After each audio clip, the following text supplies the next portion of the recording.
Eugene Lanti, seudónimo de Eugene Adam, fue un anarquista nacido en Normandía vinculado al movimiento esperantista y al concepto del anacionalismo, en el que trataré de profundizar un poquito a continuación.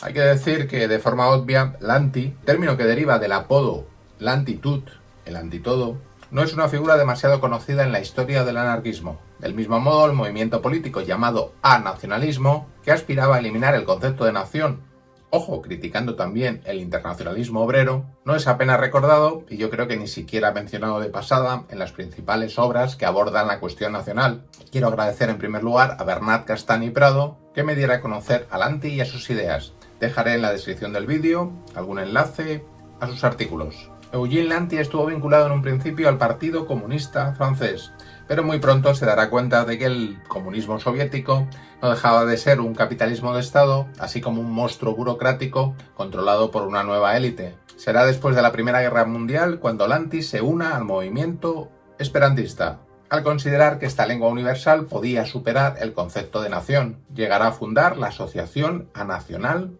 Mundial, SAT según sus siglas en esperanto, Senacieka Asocio Tutmonda. Si en los años 20 el concepto de anacionalismo no era suficientemente comprendido, será en 1931 cuando Lanti trate de poner solución lanzando el Manifiesto de los Anacionalistas. Su objetivo, como ya he dicho, será superar no solo el concepto burgués de nación, también el internacionalismo obrero, considerado insuficiente, así como otorgar al nuevo movimiento de solidez y de una buena posición frente a otras propuestas emancipadoras. En dicho manifiesto, y para evitar confusiones, Lanti marca distancia frente a los internacionalistas, a los que considera ortodoxos si se consideran la única fuerza revolucionaria. Marx y Engels afirmaron que los proletarios no tienen patria, pero se considera que no hay desarrollada una crítica profunda posterior al concepto de nación, que se termina aceptando incluso dentro de la lucha de clases.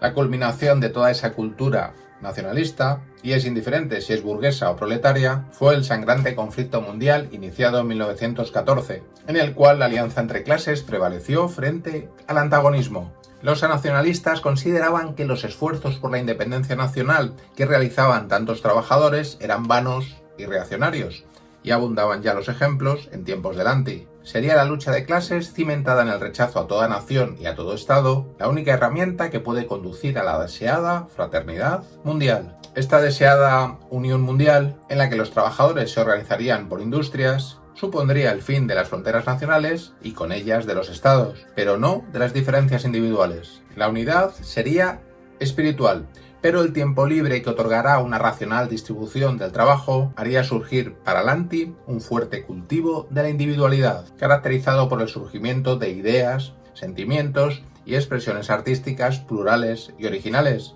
Como ya he mencionado, el movimiento nacionalista tiene uno de sus pilares fuertes en la lengua esperantista, que consideraban la solución para el problema lingüístico de la futura fraternidad mundial. Una de las principales fuentes filosóficas para el anacionalismo será el cosmopolitismo, que Lanti consideraba similar en muchos aspectos, pero realizando el nuevo movimiento mayor hincapié en lo político, recordando su estrecho vínculo con el anarquismo, así como su esperanza en que el esperanto ayudara a sus intenciones universalistas. Otro de los puntos de apoyo ideológicos para el nacionalismo será el pacifismo, ya que se consideraba que todo conflicto bélico es entre hermanos al no existir las fronteras nacionales. La profunda crítica al patriotismo que existe en el anarquismo y que ya está en los pensadores clásicos, culminando quizá con Bakunin considerándolo un culto al Estado, no muy diferente del que se hace a la divinidad, no parece diferenciarse esa crítica de la que realiza el propio anacionalismo. La diferencia estriba, si acaso, en la confianza exclusiva que realizaba Lanti en el esperanto. Esta aversión al patriotismo atraviesa todo el pensamiento y la acción anarquistas, ya que se trata de un concepto que enfrenta a los seres humanos, creando una cultura estrecha y limitada y obstaculizando la deseada fraternidad universal.